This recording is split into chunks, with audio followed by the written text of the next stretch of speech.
In addition to being very, very, very good friends of mine, they're the most amazing musicians that I can think of. I want you all to yell really loud for Bratmobile. Don't Need You is a 40-minute documentary produced by Urban Cowgirl Productions and was released in 2005 in the US. Kerri Koch's Don't Need You documents the origins of the 1990s Riot Grrrl Movement in the American independent music scene through interviews with its key players. She was inspired to create this documentary because of the impact Riot Grrrl had on her own life.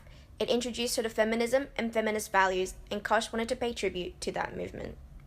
The feminist movement evolved into a revolutionary underground network of education and self-awareness through music, writing, activism, and building a safe and supportive community for women, revolutionizing music and feminism forever.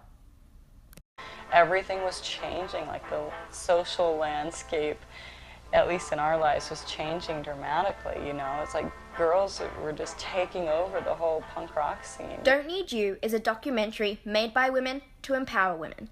Thematically, the documentary explores the origins of Riot Grrrl through interviews with pioneering Riot Grrrl bands like Bikini Kill, Heavens to Betsy and Bratmobile.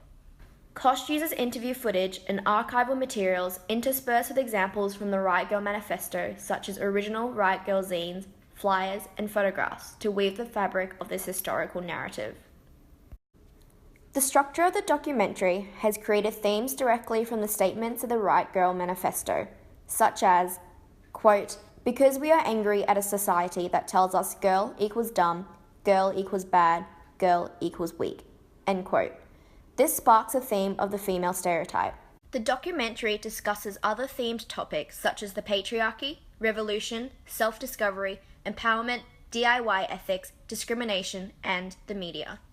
The film features interviews with the prominent zinesters and musicians from the Riot Grrrl movement. To offer other sides of the story, interviews with male musicians were also included in the structure. Interviews are strategically used as an approach to demonstrate individual experiences of Riot Grrrl. By bringing the movement into the present with voices and faces of those directly involved in the Riot Grrrl movement, the film aims to educate by making human connections with the audience. They shed light on the core values and intentions of the movement. Structurally, the themes represented in archival footage, interviews, and photo montages shown alongside visually bold quotes from the Riot Grrrl manifesto work together effectively to educate the audience on issues addressed in the documentary.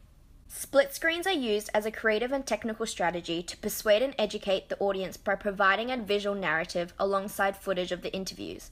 This draws parallels between what is being said and what is being shown, as photographic data is perceived to be factual, supporting the director's intention for the film. The whole article starts out with this thing that's like, two girls, how old can they be? You know, like talking about the status quo of blah, blah, blah, and, you know, they're tiny girls and they're so young. Rotating split screens hold the audience's attention to ensure that the audience are following what is being said. When an important point is raised, the interview frame is enlarged, taking up the whole screen, which demands the full attention of the audience.